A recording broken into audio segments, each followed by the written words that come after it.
ভজনর্জিত সজ্জন সংঘপতিং পতিতাধিক কারুণিকৈক গতিম গতিবঞ্চিত বঞ্চক চিন্ত পদং প্রণমামি সদা প্রভু পাদপদম প্রণমামি সদা প্রভু পাদপদম প্রণমামি সদা প্রভু পাদপদম অতি কোমল কাঞ্চন দীর্ঘতনুং তনু নিন্দিত হেম মৃণাল মদং মদনার্বুদ বন্দিত চন্দ্রপদং প্রণমামি সদা প্রভু পাদপদম প্রণমামি সদা প্রভু পাদপদম প্রণমামি সদা প্রভু পাদপদম। जगतगुरु भगवान श्री शिल भक्ति सिद्धांत सरस्वती गोस्वामी ठाकुर शिल प्रभुपाद जी की जय। शिल गुरु महाराज जी की जय। सपार्षद शिल प्रभुपाद दशमदस्थान वैष्णव वैष्णवी वृंद की जय। भजनानंदी भक्त वृंद की जय। समागत भक्त वृंद की जय। जी 2 प्रश्न पूछ सकता हूँ? हाँ बोलिए जी। कृष्ण का शरण मतलब क्या, मतलब fully surrender? Fully surrender, fully surrender কি রকম ফুলি সারেন্ডার কি রকম? যা আমি পুরো কৃষ্ণকে শরণ, বাস কৃষ্ণ ছাড়া আমার আর কেউ নেই, মুখে বললেই হবে। যখন ডিস্টারবেন্স আসবে, যখন সমস্যা আসবে, তখন আমরা কোথায় দৌড়াচ্ছি, কোথায় ছুটছি, তার উপর নির্ভর করবে আমি কৃষ্ণকে শরণ কিনা। সেইটা দেখে বিচার করে আমরা তার সঙ্গে ব্যবহার করব। সমস্যা এসে গেছে, বাস বিচারালয়ে ছুটে যাচ্ছে। সমস্যা এসে গেছে, গাদা গুচ্ছেন, অ্যাটর্নিকে পয়সা দিয়ে তাদেরকে লাগিয়ে দিচ্ছেন। কৃষ্ণকে শরণ হলো কই? রাইট। সমস্যা হতে পারে ভেবে গুন্ডা পুষে রেখে দিচ্ছেন, কৃষ্ণকে শরণ হলো কই? কৃষ্ণকে স্মরণ মানে যত যাই হোক, যত উপদ্রব হোক, আমি সহ্য করে থাকবো। এই দুঃখ ভোগ করি নিজ কৃতকর্ম ফলে, কায় মনো বাক্যে তবু চরণ কমলে। কায় মনো বাক্যে শ্রীহরির চরণে, কৃষ্ণের চরণে যিনি পড়ে থাকতে পারেন, তিনি কৃষ্ণকে স্মরণ। কারোর কাছে গিয়ে কমপ্লেন করেন না, কোনো অভিযোগ নেই তার। যা হচ্ছে সব কৃষ্ণের ইচ্ছা হচ্ছে। আমার কর্মফলে আমার কিছু পাপ দুঃখ ভোগ কষ্ট আমাকে করতে হবে, আমার উপর অনেকে অসুবিধা করবে, এগুলো কৃষ্ণের কৃপা, এবং কৃষ্ণের কৃপার উপরে নির্ভর করে আমি থাকবো। আমার গুরুমা সবসময় বলতেন, কেউ কিছু এসে বলো কৃষ্ণকে বলো। নিজে শুনেছি, কৃষ্ণকে বলো। আর কখনো বলেন নাই যে যাও ঠিক আছে সেক্রেটারিকে গিয়ে বলো, কি ওই লোকটাকে গিয়ে বলো, কি পাড়ার ওই মাতব্বরকে গিয়ে বলো, কি আমাকে এসে বলো, বলেন নাই, কৃষ্ণকে বলো। তার উপর যত উপদ্রব হয়েছে তিনি কিছুই বলেন নাই, অন্তরে শুধু কৃষ্ণকেই বলেছেন, এবং তার কোনো অভিযোগ নেই। এই হচ্ছে কৃষ্ণকে শরণ। হ্যাঁ বলিয়েছি। और एक प्रश्न था प्रभु जी, जिसे क्या बोल रहे थे, विवाह में वो वर्ण देखा जाता है और वो बोलते थे, समझ नहीं आया। यहाँ पे लिखा है যাহারা সবর্ণ বিবাহের দ্বারা গৃহস্থ হন তাহারাই গৃহী। সবর্ণ, এই প্রাকৃত যেসব জাতি কুলাদি বিচার আছে এই দেখে বিবাহ আদি করতে হবে। ধরুন একজন কোনো যবন পরিবার থেকে এসে ভক্ত হয়েছেন, কৃষ্ণ ভক্তি লাভ করেছেন, খুব ভালো, তাকে আর যবন বলা যাবে না। হ্যাঁ, যবন কুলে এসেছিলেন তিনি আর যবন নন, তিনি কৃষ্ণ ভক্ত। তিনি রান্না করবেন, তিনি ভোগ দেবেন, তিনি মন্দিরে যাবেন, অর্চন করবেন, সংকীর্তন করবেন, সব ঠিক আছে। কিন্তু তিনি সুন্দর বা সুন্দরী বা বয়স মিলে যাচ্ছে, চলো বিবাহ দিয়ে দাও, সেইটা ঠাকুরমশাই বারণ করেছেন। বা কেউ শূদ্র কুলে এসছেন, কেউ ব্রাহ্মণ কুলে এসছেন, দুজনেই তো ভক্ত হয়ে গেছেন, এখন আর শূদ্রও নন ব্রাহ্মণ নন, অতএব এই শূদ্র কন্যার সঙ্গে বা শূদ্র পুরুষের সঙ্গে এই ব্রাহ্মণ কন্যার বিবাহ হয়ে যায়, কারণ দুজনেই তো কৃষ্ণ ভক্ত হয়ে গেছে। ওই মিলেচ্ছ অস্ট্রেলিয়ায় বাস করেছে, জন্ম হয়েছে, আগে মিলেচ্ছ ছিলেন, এইসব ছিল, চন্ডালের ব্যবহার ছিল, এখন সব পরিত্যাগ করেছেন, বৈষ্ণব হয়েছে। হ্যাঁ ঠিক আছে, কোনো অসুবিধা নেই। তিনি বৈষ্ণব স্পর্শ করলে মঙ্গল হবে, তাকে প্রণাম করা হবে, তিনি রান্না করে ভগবানের ভোগ দেবেন, সেখানে পাওয়া হবে, তাকে তো আর ম্লেচ্ছ বলা হয়নি। কিন্তু যখন এই প্রাকৃত বিষয় বিবাহে কি হয়? বিবাহ তার অর্চন নয়, বিবাহ তার ভোগরন্ধন নয়, বিবাহটা প্রাকৃত ব্যবহার। দুটি শরীর দুটি মনের বিবাহ, তাদের মিলন, দুটি শরীরের মিলন, দুটি মনের মিলন, অবশ্যই মনের মিলন। যেহেতু এগুলি আত্মা এবং ভগবত সম্বন্ধে, বিষ্ণু সম্বন্ধে নয়, বিবাহটা বিষ্ণু সম্বন্ধে নয়, বিবাহ একটা গার্হস্থ একটা আশ্রম, যে আশ্রমে থেকে ভজন করা যায়।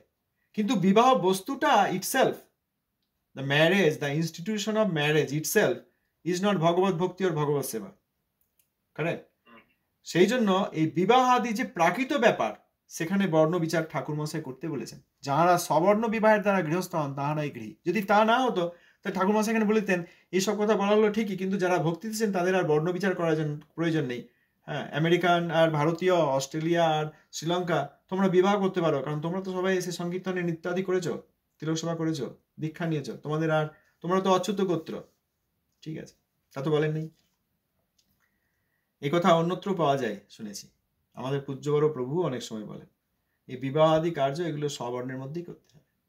এই কৃষ্ণ ভক্তির দোহাই দিয়ে আমরা এই দেখা যাচ্ছে না, এই এখানে একজন বড় ব্যক্তি, নাম বলবো না, খুব বড় ব্যবসাদার, বিরাট ব্যবসাদার, বিরাট, মানে এত বড় ব্যবসাদার খুব কম আছে পৃথিবীতে। তার সঙ্গে একজন ভারতীয় মহিলা বিবাহ করেছেন, কিন্তু ঠাকুর মহাশয়ের শিক্ষা অনুযায়ী এইগুলো চলে না। বিবাহের মতো প্রাকৃত ব্যাপারটা সবর্ণের মধ্যেই করার জন্য ঠাকুর মশাই আদেশ। এখানে যেন কেউ মনে করবে না ও এত কিছু করেও শেষ পর্যন্ত আবার সেই জাতি বিচার এসে গেল। হ্যাঁ, জাতি বিচার কোথায় আসছে? যেগুলো প্রাকৃত জাগতিক বিষয়ের কথা, সেখানে জাতি বিচার এসছে। হ্যাঁ, বলিয়ে জি। ठीक है प्रभु जी, भी समझ में गया। हाँ। प्रभु मसाई जी का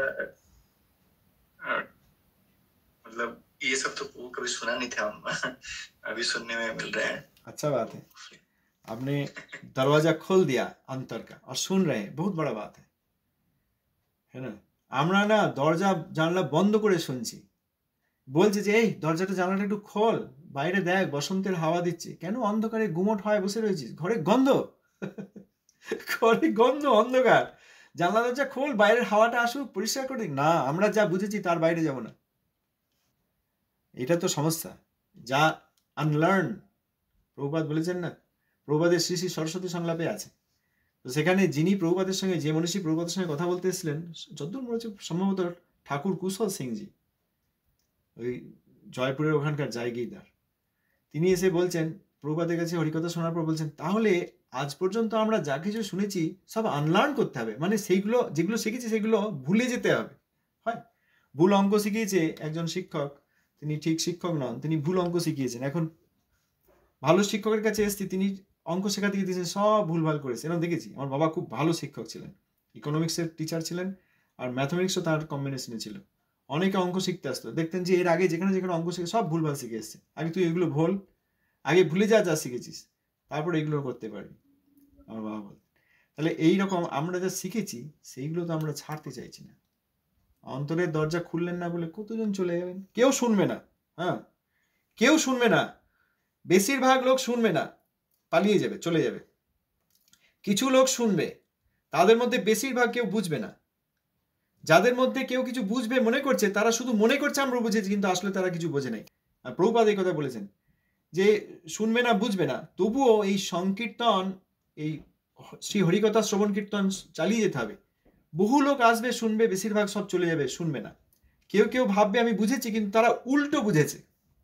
যারা ভাববে, অনেকে এরকম মাথা নাড়বে, চোখে জল পড়বে, তারা উল্টো বুঝেছে, বিপরীত বুঝেছে। আর কিছু লোক থাকবে, তারা এরকম বুঝেছি মনে করবো, তারা বুঝবে না। আর খুব অল্প সংখ্যক থাকবে, একজন দুইজন, যারা হয়তো বুঝবে, যারা বুঝতে পারে। এই জন্য এই শ্রী হরিকথা শ্রবণ কীর্তনের সংকীর্তন আর অগ্নি প্রভুপাদ জ্বালিয়ে রাখতে বলেছেন। বেশিরভাগ লোকই দোষ দেবে, দুর্নাম করবে, উল্টো কথা বলা হচ্ছে, বৈষ্ণব অপরাধ করা হচ্ছে, নিন্দা করা হচ্ছে, এইসব প্রয়োজন নেই, এইসব বলবে।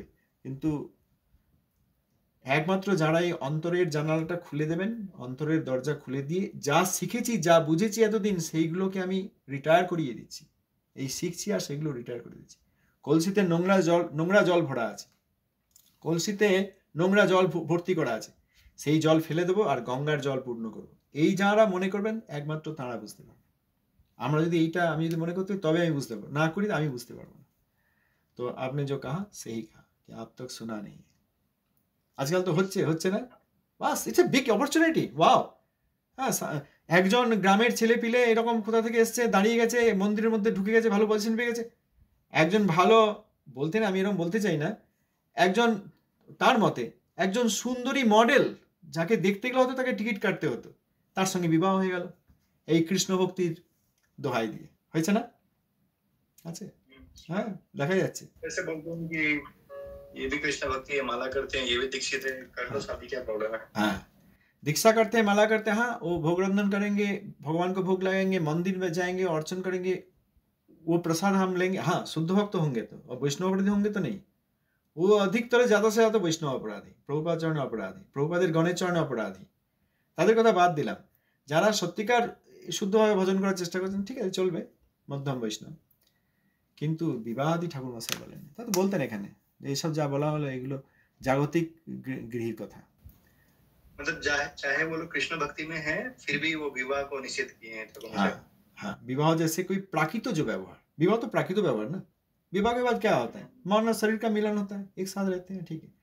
वो वर्ण के अंदर होना चाहिए, इट्स नॉट एन अपॉर्चुनिटी। या कृष्ण कॉन्शियसनेस में जाओगे, हाँ, और मंदिर में बहुत सारे देश विदेश से लोग आए हैं, महिलाएं आए हैं, तो एक अपॉर्चुनिटी मिल जाएगा। हाँ। ঠাকুর মহাশয় जी का शिक्षा में वो नहीं है। জয় নিতাই, জয় প্রভু। আপনাদের যাদের যা আপত্তি করা আছে দয়াপূর্বক বলবেন, আপত্তি যদি থাকে অবশ্যই বলবেন।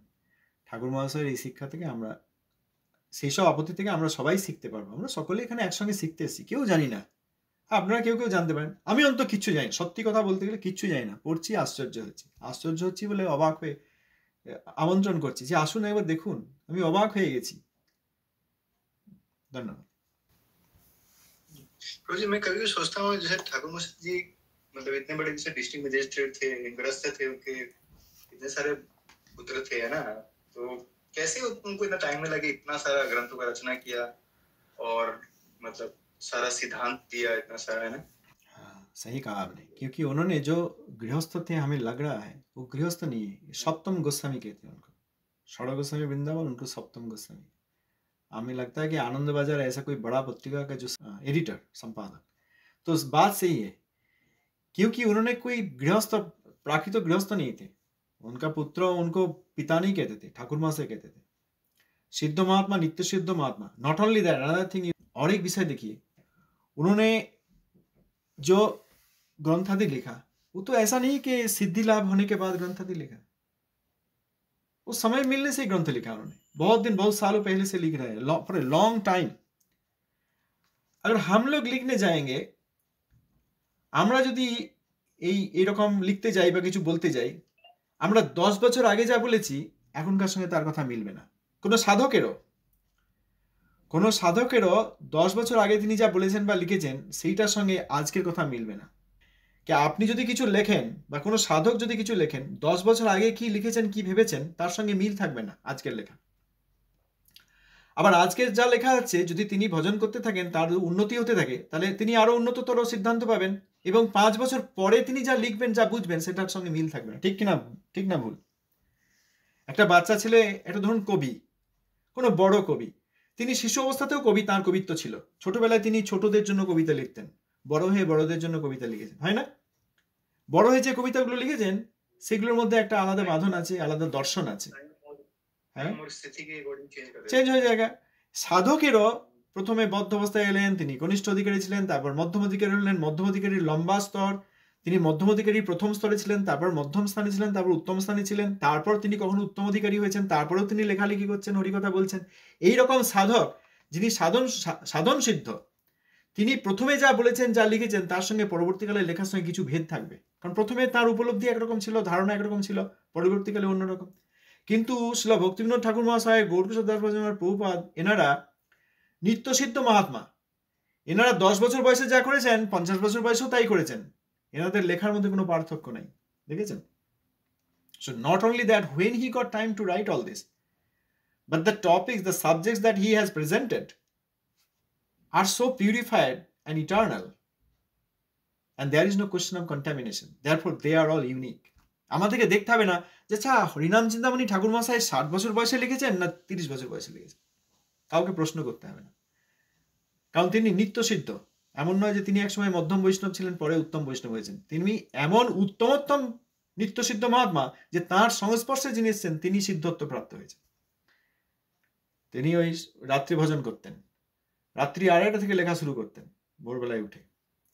এই হৃদয়ের মধ্যে তিনি এই হার্দ কৃপা প্রাপ্ত, নিত্যসিদ্ধ হলেও ভগবান কাকে কিভাবে তিনি জগতের মঙ্গল করেন কোন ভক্তকে দিয়ে, ঠাকুর মহাশয় হার্দ কৃপা প্রাপ্ত, সব হৃদয়ে এসে গেছে। এখন তো অনেক বইটই পাওয়া যাচ্ছে, প্রিন্টেড গ্রন্থাদি সব প্রিন্টেড পাবলিশড হয়েছে। আপনি চিন্তা করে দেখুন, রূপ গোস্বামী পাদ, সনাতন গোস্বামী পাদ, তারা কিভাবে লিখেছেন, কাগজ ছিল না, পাতার উপর লিখেছেন অনেকে। বৃন্দাবন দাস ঠাকুর মহাশয়, কৃষ্ণদাস গোস্বামী পাদ, স্বর গোস্বামী, তারা লিখেছেন। আর তারা এইসব গ্রন্থ পেলেন কোত্থেকে? দেখুন এইখানে সব গ্রন্থের, এই আমি গতকাল দেখছিলাম শ্রী ভক্তিরসামৃত সিন্ধু, কত মানে শত শত গ্রন্থের সব দেওয়া, রেফারেন্স দেওয়া আছে। এই গ্রন্থে এই চ্যাপ্টারে এত নম্বর শ্লোকে এই কথা লেখা আছে, সেই শ্লোক দিয়ে রূপ গোস্বামী পাদ লিখেছেন। এই সব গ্রন্থ কি তখন পাওয়া যেত নাকি? বৃন্দাবনে বসে আছেন, সেখানে বৃন্দাবন তখন চারিদিকে তখন এই এখনকার মতো শহর নগরই হয়নি। তখন বৃন্দাবন ওই গোপেশ্বর শিব থেকে গোপেশ্বর শিবের কাছে যেতে সনাতন গোস্বামী পাদের কত সময় লেগে যেত, সোজা রাস্তা ছিল না মদন গোপালের মন্দির থেকে, সেই রকম পরিস্থিতি। সেইখানে এত গ্রন্থ তিনি পেলেন কি করে? এইসব হৃদয়ে আছে তাদের, ও জানেন কোন গ্রন্থে কোন চ্যাপ্টারে কোন শ্লোকে কি লেখা আছে, সেই সব উদাহরণ দিয়ে দিয়েছেন, দিয়ে তারপর লিখেছেন ভক্তি রসামৃত সিন্ধু, হরিভক্তি বিলাস, বৃহৎ ভাগবতামৃতম ইত্যাদি গ্রন্থ। ছিল ভক্তিনাথ ঠাকুর মহাশয়েরও তাই, কোথায় কোন গ্রন্থে কি আর সিদ্ধান্ত দিয়েছেন দেখেছেন। আমরা যদি একটা পদ্য রচনা করি, একটা গল্প লিখি, পরে আর একটা গল্প লিখি, আমাদের ধারণার মধ্যে কন্ট্রাডিকশন এসে যাবে। এখানে আমি এই কথা বলেছি, ওইখানে আমি উল্টো কথা বলেছি, দেখবেন, কারণ বদ্ধ জীব আমি। কিন্তু এই নিত্যসিদ্ধ মহাত্মারা যখন লিখেছেন, তাদের এত লেখা, এই যে এত প্রবন্ধ আমরা উদাহরণ দিতে পারছি, আজকে উপলব্ধতায় উদাহরণ দিতে পারছি। এই যে এখানে যে কথা বললেন, সেটা আমরা অন্য একটা প্রবন্ধ থেকে বললাম না, যেটা বললাম, এটা বৈষ্ণব সেবা নামক প্রবন্ধ, সজ্জন তোষণী 6:1 থেকে। বৈষ্ণব সেবায় আশ্রম সম্মানের প্রয়োজন নাই, ভক্তির তারতম্যই বৈষ্ণবের তারতম্য। আর শ্রী হরিনাম চিন্তামণিতেও তাই তিনি বললেন কি, যে বর্ণাশ্রম চিহ্ন নানা বেশের রচনা, সাধুর লক্ষণে কবু না হয় গণনা। শ্রীকৃষ্ণ শরণাগতি সাধুর লক্ষণ, তার মুখে হয় কৃষ্ণ নাম সংকীর্তন। এই যে একটা প্রবন্ধ আর এই হরিনাম চিন্তামণি, তিনি তার পাশাপাশি লেখেন নাই, কোনো একটা আগে লিখেছেন, কোনো একটা পরে লিখেছেন, একটা প্রবন্ধ আর একটা গ্রন্থ রচনা করেছেন। কিন্তু বিচার, পারমার্থিক বিচার সবসময় এক, কনস্ট্যান্ট, ধ্রুব। আর আমি আপনাকে আজ একটা কথা বলবো, আগামীকালকে আমি আরেকটা কথা বলবো। কর্মক্ষেত্র তাই হচ্ছে, আপনি তো এক জায়গায় কাজ করেন, সবাই কোথাও কোথাও কাজ করেন, কিছু করেন, দেখবেন যে এক ব্যক্তির সঙ্গে কথা বলা হলো, আজকে এক কথা বলেন, আগামীকাল কন্ট্রাডিক্টরি, পুরো উল্টো কথা বললেন। এই নিত্যসিদ্ধ মহাত্মাদের মধ্যে সেই জিনিসটা সব সময় এই সিদ্ধান্তের কথা। জি, ধন্যবাদ। नित्य जो धाम से आए हैं हमारे बद्ध जीव, मतलब हम लोग ऐसे बद्ध जीव को मतलब उद्धार करने के लिए, हाँ, उद्धार करने के लिए। जय निताई, जय निताई।